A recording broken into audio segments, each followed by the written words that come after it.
반갑습니다. 어, 오늘은 이 구약을 읽다 이 2장 아브라함 시대를 배우는 시간입니다.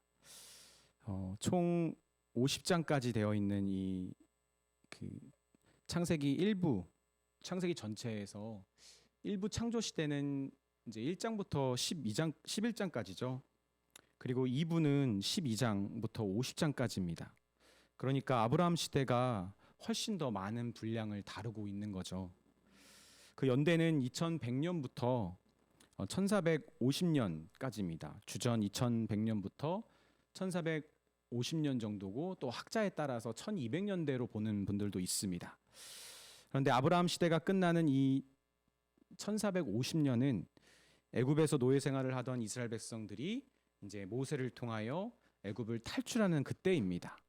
즉 우리 이 다음 시간인 신의 시대가 시작하는 때가 이제 1450년대로 보는 것이죠.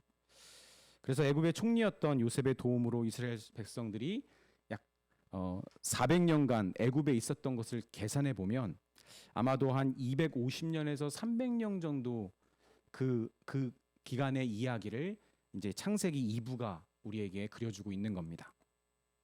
그래서 한번 지도로 좀 시작을 해봤으면 좋겠는데, 이 지도를 보면 이 족장 시대로 부를 수 있는 아브라함 시대는 이 창세기 11장 후반부 데라의 족보로부터 시작합니다.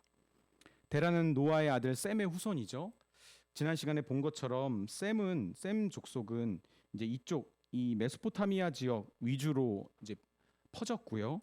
그리고 이제 함의 자손은 하곱의 자손은 이쪽 이 가나안 지역이죠. 그리고 야벳의 자손은 이쪽 위쪽입니다. 그런데 이 메소포타미아와 아라비아 지역에 분포되어 있는 이 셈의 후손들, 즉 이제 노아 데라죠. 데라는 이 바벨로니아 메소포타미아 지역입니다. 이 지역에 이제 거주해 있었습니다. 이 우르라고 하는 지역이죠.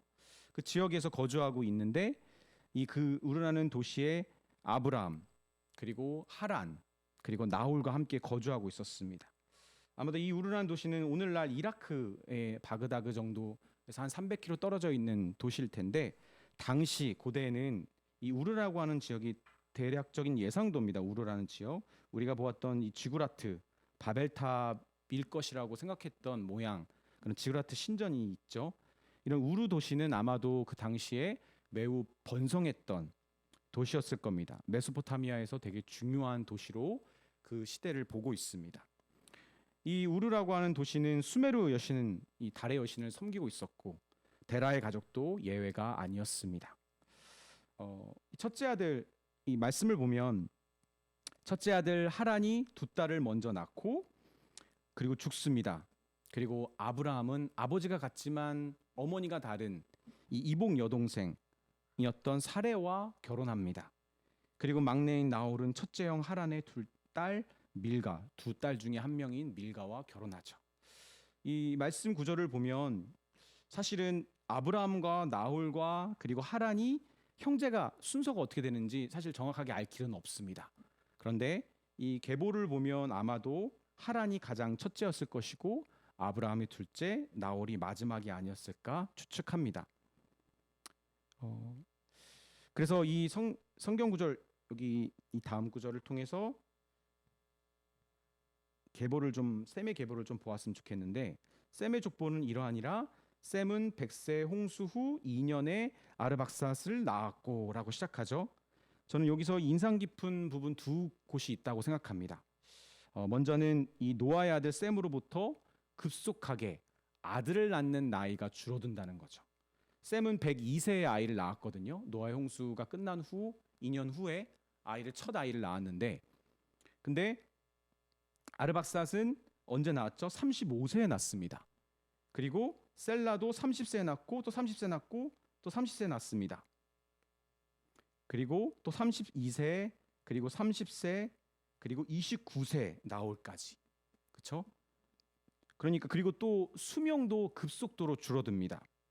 보면 아르박삿과 500년 지나서 535년 정도 아르박삿은 살았고, 그리고 430년을 사는 셀라 403년이니까 433년을 산 이 에벨. 이쭉 그렇게 나이도 그 수명도 급격하게 줄어든 것을 보게 됩니다. 또 두 번째 주목해야 될 포인트는 데라만, 이 아브라함의 아버지인 데라만 유독 아이를 늦게 낳았다는 거죠. 데라는 70세에 아들을 낳습니다. 조금 인상 깊은 부분인 것 같아요. 그래서 저는 한번 추측해 봤어요. 혹시 데라도 아이를 낳지 못했던 건 아닐까? 근데 이거는 뭐 내피셜입니다. 정확한 건 아닙니다. 그런데 분명 또 중요한 포인트는 하나님께서 어느 날 데라의 가정에 혹은 아브라함에게 나타나셨다라는 겁니다. 우상 숭배를 하고 있었던 이 메소포타미아 우르라는 지역에서 우상 숭배를 하고 있었던 아브라함의 가족에게 하나님이 나타나셔서 하나님이 가나안으로 가라고 명령하셨다라는 거죠. 불러내셨습니다. 그런데 이 데라의 가족은 중간 하란에 멈춥니다. 그리고 그때 하나님은 아브라함을 그 하란에서 다시 부르시는 거죠. 그가 75세였을 때입니다. 제가 지도를 아마 여기 뒤쪽에만 넣었을 텐데 지도를 보자면 여기 쭉 우르에서 올라가 이 하란에 멈추고 이 하란에 있을 때 그리고 하란에서 데라가 죽고 아브라함은 그제서야 이제 가나안으로 내려가게 된 것이죠. 그때 아브라함의 나이가 75세였습니다. 그래서 하나님이 그 하란에 지체하고 있었던 아브라함을 다시 불러주셨을 때가 바로 이 창세기 12장의 첫 시작입니다. 하나님은 우상 숭배에 빠져 있었던 셈의 자손을 가나안으로 부르셨고 다시 하란에 정체되어 있었던 이 아브라함을 다시 부르시고 하나님이 보여주시는 땅으로 가라고 명령하신 거죠. 근데 또 중요한 사실은 아브라함은 그때 75세로 늙었습니다. 그리고 그의 아내 사레는 임신하지 못하는 불임이었다라는 거죠. 아마 65세, 아브라함과 10살 차이가 나니까 65세의 노령이었다는 거죠. 그리고 이미 불임이었기 때문에 아이가 없었습니다. 이것이 되게 중요합니다.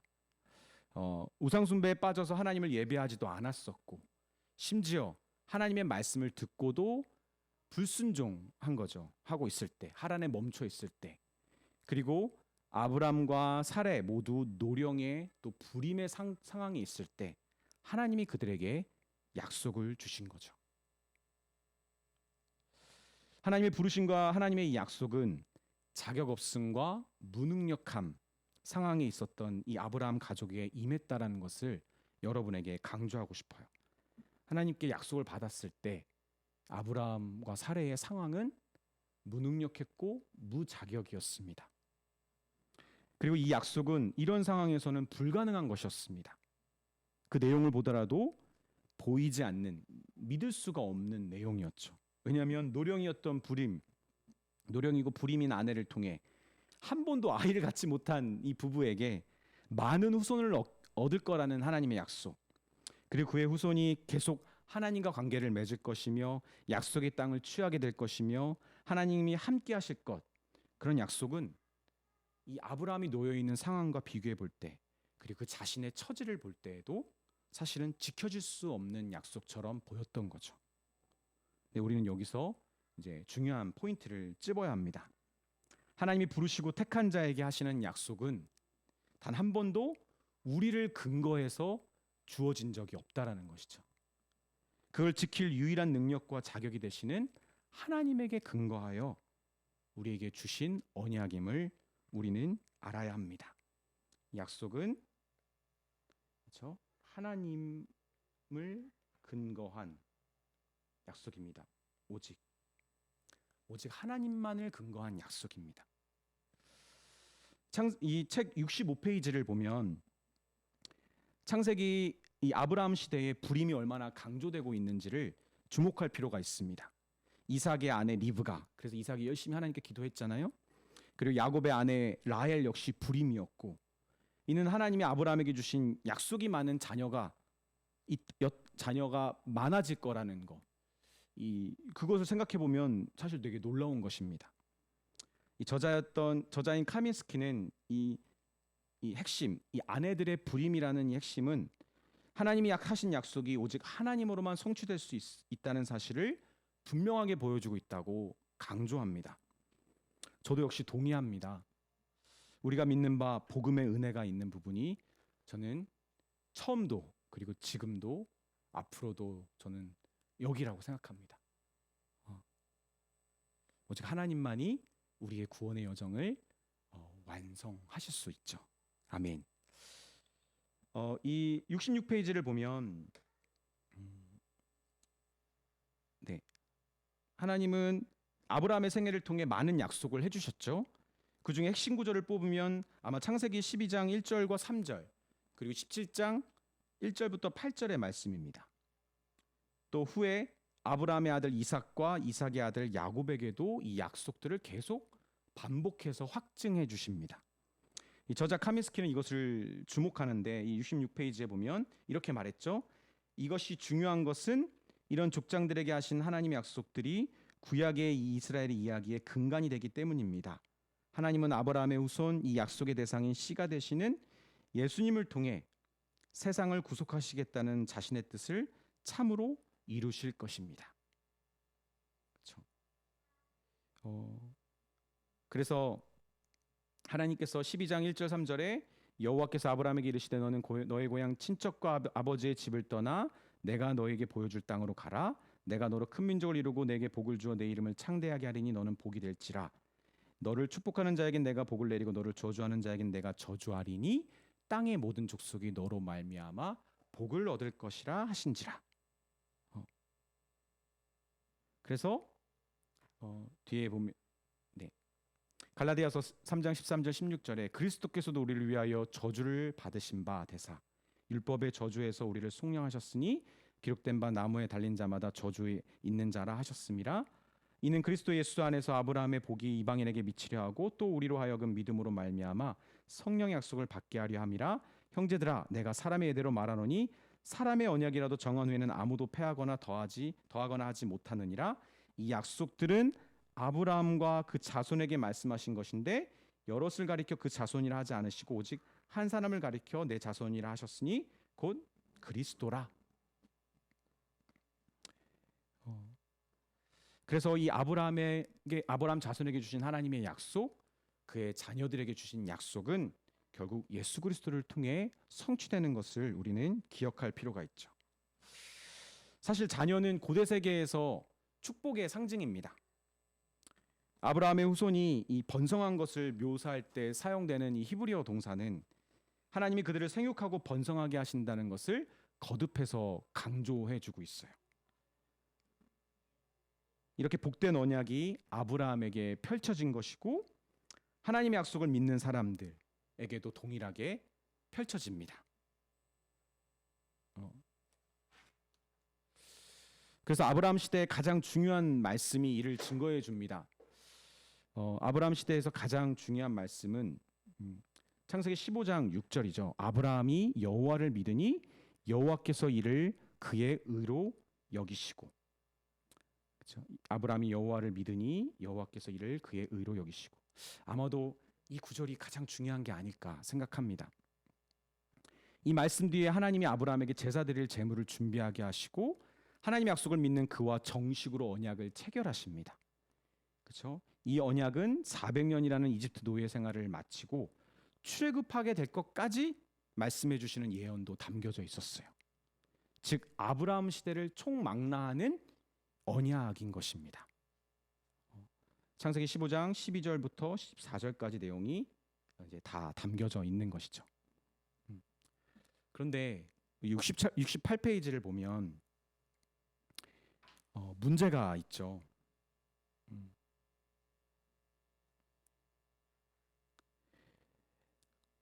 곧바로 그 언약이 성취되지 않을 때 아브라함의 이 연약한 믿음은 스스로 그 언약에게 위기를 이제 자초합니다.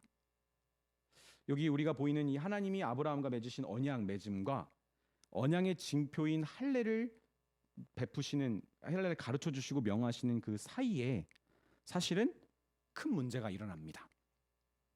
하나님의 약속이 아브라함에게 전달되고 가나안 땅에 도착한 지 10년이 지났지만 아직 사라에게는 아이조차도 한 명의 아이조차도 없었어요.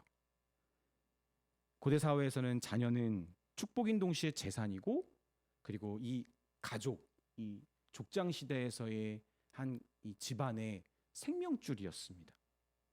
따라서 아이가 없는 여자는 자기의 몸종을 통해서라도 이 대를 잇게 만들어서 그 가족의 혈통을 유지하고 유산을 지키는 것은 사실 되게 당연한 일이었습니다. 그래서 사라는 어떻게 하죠?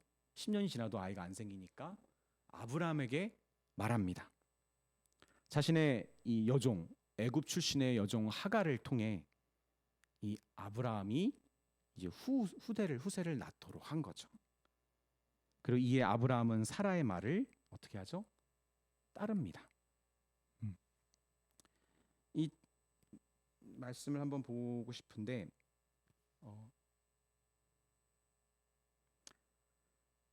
사라가 아브라함에게 이르되 여호와께서 내 출산을 허락하지 아니하셨으니 원하건대 내 여종에게 들어가라.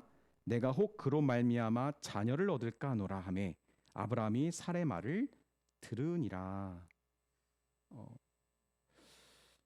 제가 아마 이 말씀 구절을 살짝 잘못 넣었는데, 원래 여기에 창세기 3장 15절 17절이 원래 들어가야 되는데, 창세기 3장 17절에는 하나님이 아담의 잘못을 지적하는 장면이 나옵니다. 거기서 하나님이 뭐라고 하셨냐면, 너가 아내의 말에, 아내의 목소리, 여자의 목소리를 들었다라고 말씀하십니다.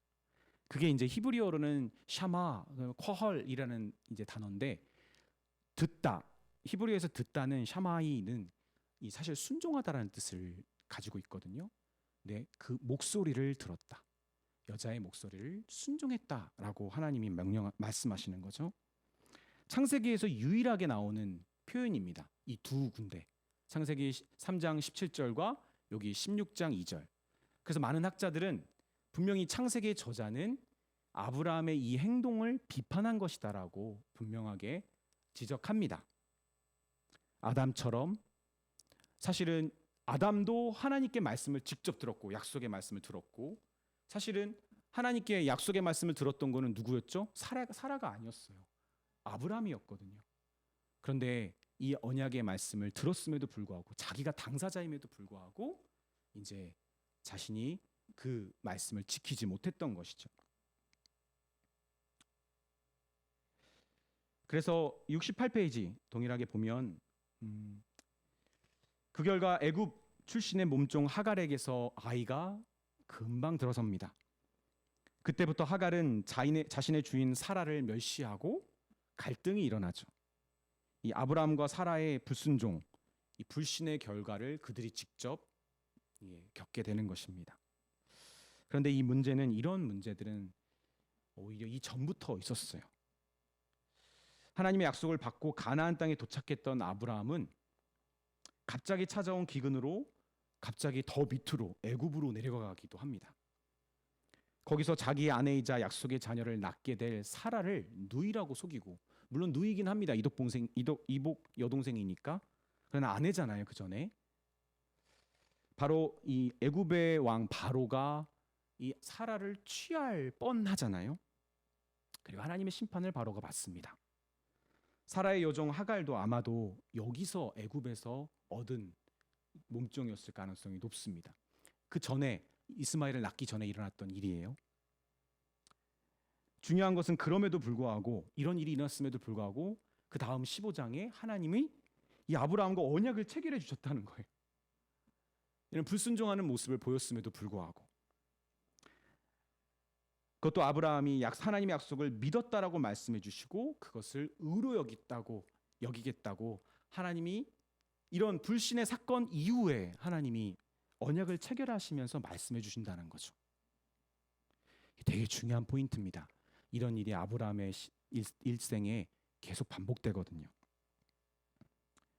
이렇게 약속의 자녀를 기다리지 못하고 애굽의 여자에게서 육신의 자녀를 낳은 아브라함에게 하나님은 어떻게 하십니까? 그 자녀의 이름을 지어주십니다.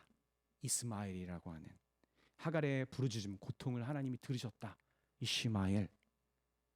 그리고 그 씨 또한 그의 씨 또한 번성하게 해주십니다. 어떤 사람들은 이제 이 이스마엘이 바로 이 아랍과 이슬람의 조상이다라고 보는 사람들인데 이건 좀 잘못된 해석입니다. 분명히 그의 후손이 하나님의 백성과 적대적인 관계가 있을 것이지만 하나님은 그 이스라엘을 넘는 열방을 구원해 주시겠다는 그런 새 언약의 말씀을 주셨잖아요.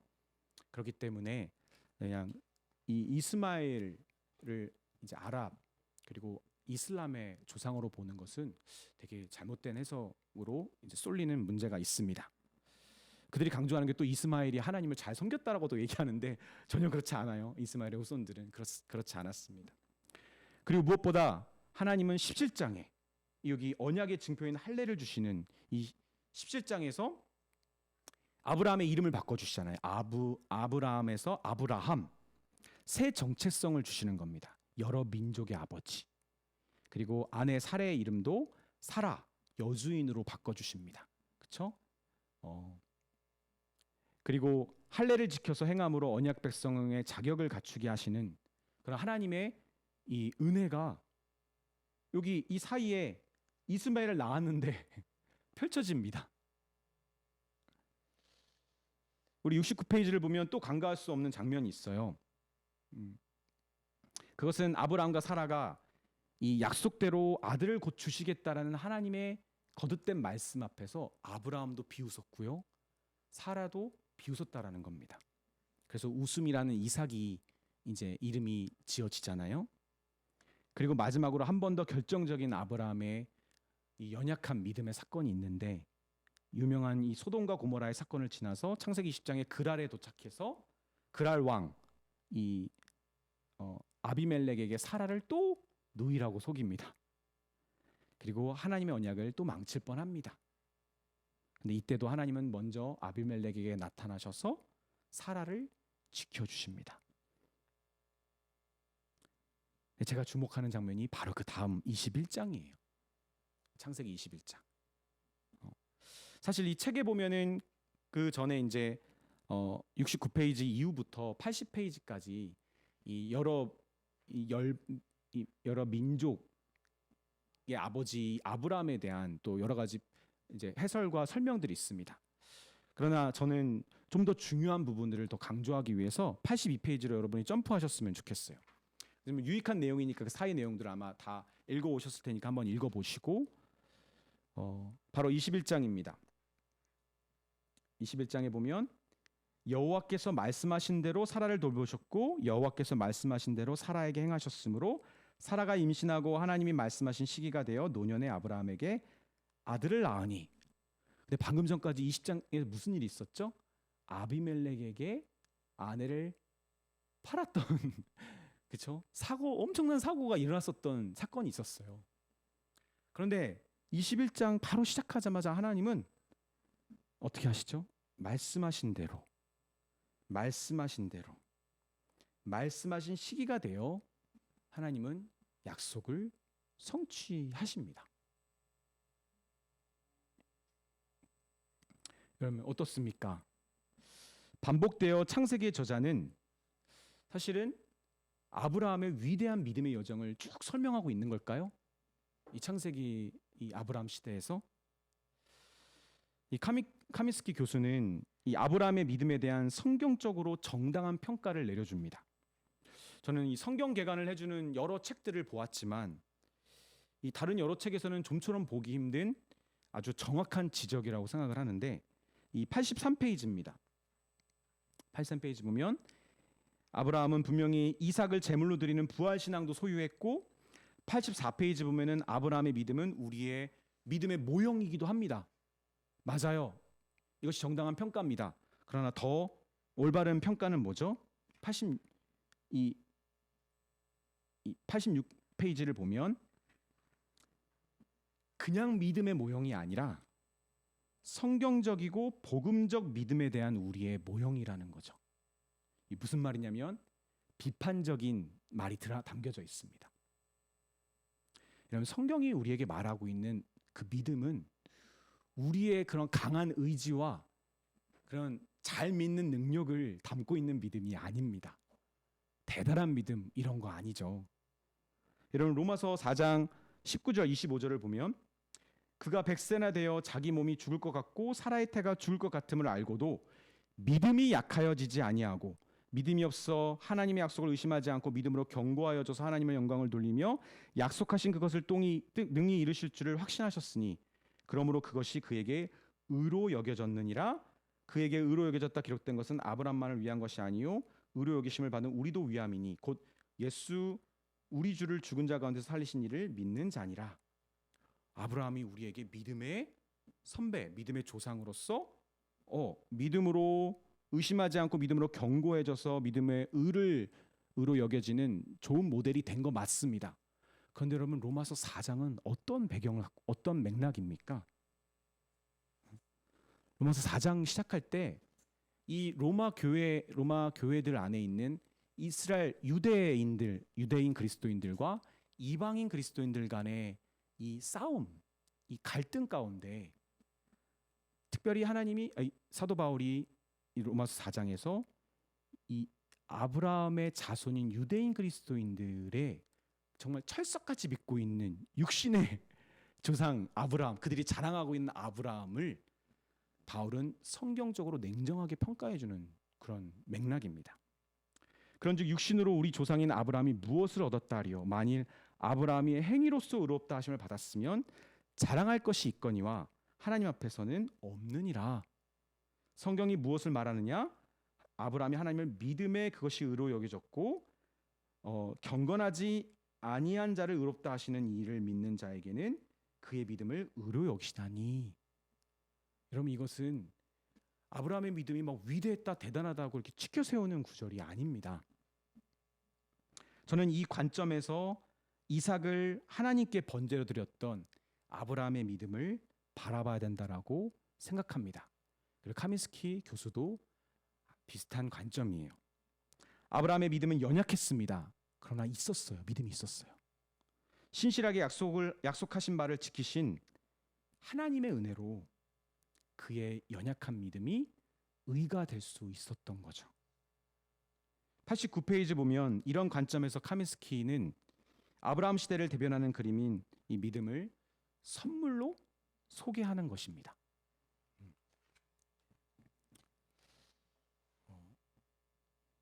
여러분 이 포인트를 이 아브라함의 믿음에 대해서 여러분이 좀 고민해 볼 필요가 있다고 생각해요. 아브라함의 믿음을 성경이 어떻게 우리에게 보여주고 있는 것인가? 자, 우리 92페이지로 넘어가 보면 드디어 이제 이삭의 이야기로 넘어가죠. 아브라함이 이삭을 바칠 수 있었던 비결은 그가 하나님의 약속을 받고 하란을 출발하여서 가나안에 이르러서 하나님과 언약을 체결한 후 그 25년의 시간 가운데 발견했던 거. 그게 뭐죠? 언약을 홀로 지키시는 하나님의 은혜를 경험한 거. 자신의 연약한 믿음에도 경건하지 못한 행위에도 그 믿음을 사용하시는 하나님의 하나님 되심을 그가 믿은 것입니다. 그런 성경적인 믿음을 아브라함이 발견한 거죠. 그 25년의 시간 가운데. 그래서 이삭을 하나님께 드릴 수 있었던 겁니다. 그 믿음이 있었기 때문에. 카민스키는 책 93페이지에서 아브라함이 이삭을 바쳤던 그 모리아 산에 솔로몬의 성전, 첫 하나님의 성전이 건축되었다라고 주목합니다. 그러니까 아브라함이 믿음과 순종으로 드린 이삭 대신에 하나님이 직접 주신 어린 양 누구죠? 예수 그리스도의 속죄 제사를 통해 하나님의 언약이 성취될 것을 확증해 주는 사건이 바로 이 모리아 산에서의 이삭을 하나님께 바쳤던 사건인 거죠. 즉 우리는 하나님께 어떻게 하죠? 우리는 하나님께 또 잘했는데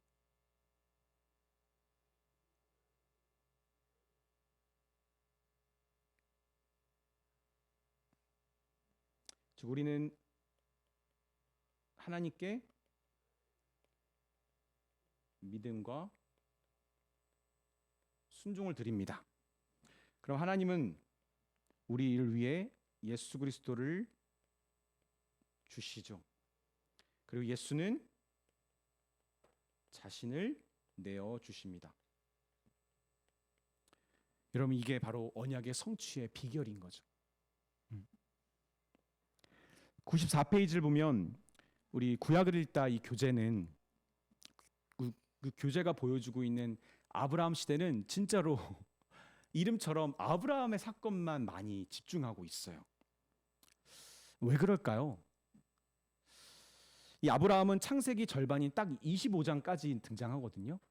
그 창 50장까지 있는 창세기에서 25장이 아브라함이에요. 나머지 절반은 이제 이삭부터 시작해서 이제 요셉에 이르기까지의 긴 아브라함의 자녀들의 이야기입니다. 저는 이 나머지 25장 이삭과 야곱과 그리고 요셉의 이야기들을 하나님이 아브라함과 맺으신 언약과 그 언약을 홀로 성취하시는 하나님의 신실하심 그리고 그에 대한 아브라함의 믿음 이 관점에서 나머지 절반 창세기 25장을 읽도록 우리를 인도하는 것 같습니다. 동일하게 반복되어지는 정말 유사한 아브라함과 유사한 이야기들이 그 자손들에게 동일하게 반복되거든요. 그런 관점으로 보면 하나님의 뜻을 발견할 수 있을 겁니다. 여러분 정말 도전하고 싶어요. 정말 그런지 오늘 밤에 창세기 26장부터 50장까지 한번 정독을 쫙 해보세요. 깜짝 놀랄 겁니다. 이거 너무 똑같은데? 너무 똑같은 하나님의 일하심이 반복되는데? 너무 아브라함과 똑같은데? 이 자녀들이? 이 성경이 보여주는 아브라함의 자손을 정리해보면 이렇죠. 네 부류로 정리해줘요. 이거 ESV 스터디 바이블에서 이렇게 깔끔하게 정리를 해줬는데 보면 혈통의 자손, 근거한 자손이 있고요. 혈통에 근거한 자손이지만 특별한 자손이 있고 언약의 자손이 있고 영적인 자손, 즉 우리가 있습니다. 이렇게 분류할 수 있을 것 같아요. 특히 우리가 주목해야 될 것은 뭐죠? 이쪽 아닙니다. 이쪽 아닙니다. 우리가 주목해야 될 것은 이것도 아닙니다. 이것은 우리의 영역이 아니거든요. 이거 우리의 영역이 아니거든요. 우리가 주목해야 될 영역은 바로 여기죠. 그렇죠? 이게 우리이기도 하고 그리고 우리가 배울 수 있는 사람들입니다. 여기 위에가. 그렇죠? 하나님이 언약을 어떻게 성취해 가시는지를 이 사람들을 통해서 우리에게 샘플로 보여주시기 때문에 그래서 이런 우리 이 교회 성도 우리 특히 정의원분들은 ES 스터디 바이블이 다 있으시니까 한번 이 표를 또 보면서 뭐 같이 읽는다면은 좀 유익할 것 같습니다. 자, 94페이지를 보면 마지막으로 하나님이 아브라함에게 행하신 그런 언약의 성취와 아브라함이 드린 이 믿음의 특징의 관점을 가지고 간략하게 이삭과 야곱의 일들을 좀 보려고 합니다. 95페이지로 또 넘어가 보면 하나님은 처음 약속하신 것처럼 사라를 통해 언약을 따라 난 이삭, 아들 이삭, 초자연적인 하나님의 역사로 성령에 의해 난 이삭만이 아브라함의 상속자임을 확증해 주셨습니다. 반드시 주목할 것은 이삭의 아들 중 이 아브라함처럼 하나님이 야곱을 약속의 상속자로 딱 택하셨다는 거죠. 아브라함처럼 에서가 아닌 야곱을 택하셨다는 거죠. 또 먼저 말씀드린 것처럼 이삭의 아내 리브가와 또 야곱의 아내 라헬도 불임이었습니다. 그것도 동일합니다. 그리고 이삭과 아브라함처럼 흉년이 들자 이삭은 아브라함처럼 그랄로 가서 이 블레셋의 사람들에게 리브가를 또 누이라고 속입니다. 그래서 이 블레셋 왕 아비멜렉이 아주 또 큰일 날 뻔하죠. 아비멜렉이 호되게 꾸짖습니다. 그러나 두려워서 이 이삭을 축복해 줍니다. 흉년이 들었지만 그랄로 가서 이 어려움을 겪었던 이삭을 하나님이 어떻게 하시죠? 바로 그 농사를 100배의 수확을 얻게 하십니다. 너무 아브라함의 이야기랑 비슷하죠? 아브라함의 때처럼 하나님은 믿음 없는 행동을 했던 이삭을 그냥 꾸짖는 장면이 나오는 것이 아니라 오히려 성경은 복을 주셨다라고 증거하고요. 또 유명한 이삭의 우물 사건이 이제 나타나죠. 등장하죠. 이삭이 그곳에 있는 그랄의 목자들에게 자기가 터뜨렸던 이 터진 샘들을 양보했기 때문에 하나님이 이삭에게 축복을 주셨나요? 아니에요. 그렇지 않습니다. 하나님이 이삭에게 복을 주셨던 이유에 대해서 성경은 이렇게 말합니다. 우리 창세기 26장 4절 5절과 26장 24절. 이 이삭이 축복을 받는 이 좌우 앞뒤의 내용입니다. 내 자손을 하늘의 별과 같이 번성하게 하며 이 모든 땅을 내 자손에게 주리니 내 자손으로 말미암아 천하 만민이 복을 받으리라. 중요한 부분은 여기죠. 이는 왜냐하면 아브라함이 내 말을 순종하고 내 명령과 내 계명과 내 율례와 내 법도를 지켰음이라 하시니라. 그럼 이게 무슨 표현이죠? 이삭 너 때문이 아니야. 너 때문이 아니라고. 또 이 우물 사건이 있은 후에 하나님이 밤에 이삭에게 나타나셔서 이르시되 나는 내 아버지 아브라함의 하나님이니 두려워하지 말라. 내 종 아브라함을 위하여 내가 너와 함께 있어 내게 복을 주어 내 자손이 번성하게 하리라 하신지라. 하나님은 아브라함 때문에 이삭에게, 정확하게 말하면 아브라함과 맺은 언약 때문에 이삭에게 복을 더하여 주신 거예요. 그의 연약한 믿음에도 불구하고. 여러분 야곱은 어떻습니까? 우리 95페이지입니다. 동일한데 그는 사실 리브가의 뱃속에서부터 하나님의 택하심을 받았죠. 그렇죠?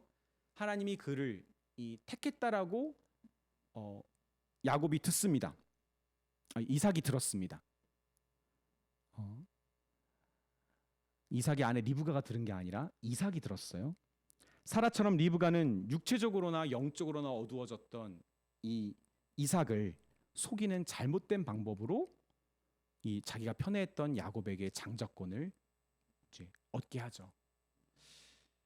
어쩌면 리브가가 하나님의 뜻을 더 올바르게 순종한 걸 수도 있어요. 그러나 방법이 잘못됐죠. 그렇죠? 그리고 이삭은 하나님이 야곱을 택했다고 하셨는데 이삭은 어두워져서 영적으로, 그리고 정말 ES 스터디 바이블은 저는 깜짝 놀랐는데 야곱이 정말 이 식탐이 있었다라고까지 얘기하더라고요. 나 이거 좀 받아들이기가 쉽지 않은데 그렇게도 볼 수 있겠구나. 이 복음주의권하는 학자들이 정말 그렇게까지 보는, 아마 히브리어의 이 어투가 그런 표현이 있는 것 같아요. 저는 그걸 구체적으로 좀 보지 못했지만, 그러니까 이삭은 하나님이 택하심을 이제 지키지 못했던 거죠. 하나님의 계획을 잊고 있었던 이삭이나 거짓된 방법을 취했던 리브가나 모두 신실하지 못했지만 하나님 이를 통해서도 그의 택하심을 이제 이루어 가셨죠. 야곱은 장자의 이 권리를 빼앗겨서 분노한 형 에서를 피해 도망갑니다. 그 도망자 신세로 하란을 가는 그 길에 하나님은 두려움에 휩싸인 야곱에게 나타나십니다. 그리고 어떻게 하시죠? 이 아브라함과 이삭의 하나님, 그리고 그 야곱의 하나님, 그 하나님의 언약을 그를 통해 성취하실 것을 하나님은 그에게 말씀해 주세요. 그것이 유명한 야곱의 사닥다리 사건입니다. 야곱은 그곳에 하나님의 집, 이 베델이라는 이름을 짓고 하나님의 은혜를 기억하고 다시 돌아오겠다라고 하나님께 서원합니다. 야곱의 이름이 무슨 뜻이죠? 속이다, 빼앗다라는 뜻을 갖고 있잖아요. 근데 오히려 그는 이 하란으로 가서, 어디죠? 하란이 어디죠? 아브라함의 가족이 하나님의 가나안으로 가는 명령을 순종치 아니하고 멈췄던 곳 하란, 그곳에 가서 이 야곱은 속이다라는 이름을 갖고 있는 그 이름인 야곱이 삼촌 라반에게 속습니다. 그래서 레아와 라헬 두 여자를 아내로 맞이하게 되죠. 그곳 하란에서 언약의 야훼 하나님이, 정말 성경은 딱 신기하게 이 언약을 말씀하실 때마다 여호와라는 이름은 사실 좀 올바른 이름이 아니라고 말씀드렸잖아요. 언약의 이름 야훼 엘로힘이 야곱에게 나타나십니다. 그리고 조상의 땅으로 다시 돌아가라고 명령하시고, 야곱은 형 에서를 만날 두려움에 휩싸였을 때 자신의 소유와 무리를 이 두 때로 나누어서 그들 먼저 야복 나루로 보냈을 때, 홀로 남았을 때 하나님께서 그를 만나 주셔서 그가 하나님과 그리고 사람들과 자꾸 다투고 있는 그의 옛 사람의 모습을 이제 하나님의 백성답게 새 사람으로, 그렇죠? 이스라엘이라는 이름으로 바꾸어 주시잖아요. 그렇죠? 이스라엘이라는 이름은 하나님과 겨루다라는 뜻입니다. 이게 좀 좋은 의미라고 볼 수는 없어요. 그런 은혜를 이 야곱에게 하나님이 베풀어 주신 겁니다. 97페이지를 보면 하나님은 이스라엘 자손을 애굽의 노예가 되게 하셨죠. 그렇죠? 야곱이 12 이 아들들을 낳고 물론 11명을 낳다가 이제 요셉이 애굽으로 가잖아요. 신기하게 이 또 하나님은 기근을 허락하셔서 야곱의 자손들이 다 애굽으로 가게 하십니다.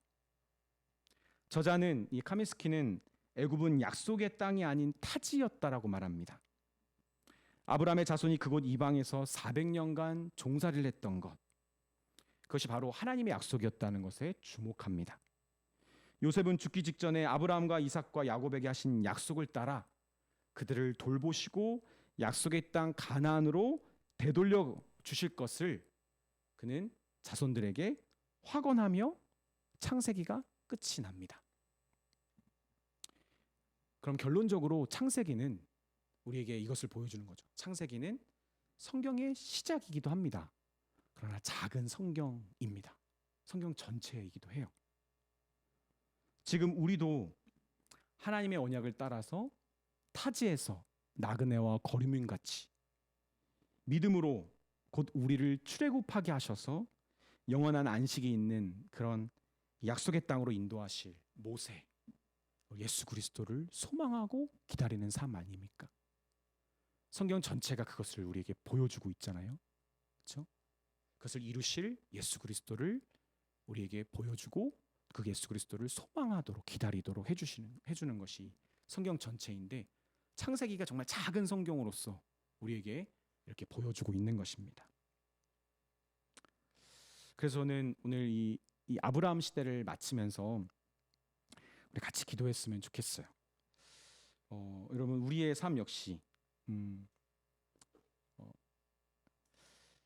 하나님이 택하셔서 이 부르심을 통해 시작했잖아요. 우리 믿음의 삶도.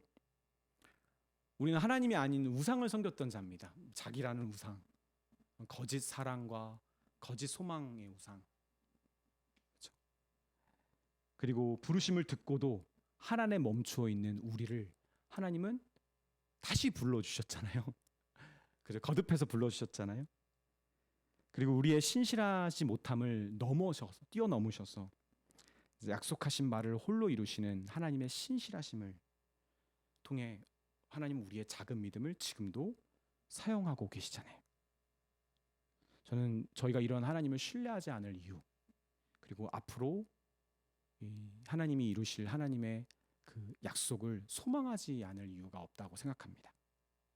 그래서 우리는 그렇게 기도했으면 좋겠어요.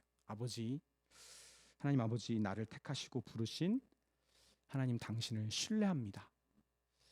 그 약속하신 말을 능히 이루실 하나님, 그 아버지를 신뢰하며 저의 연약한 믿음, 그러나 분명히 있는 이 믿음, 하나님이 주신 이 선물, 이 믿음을 아버지께 기쁨으로 또 발휘하길 원합니다.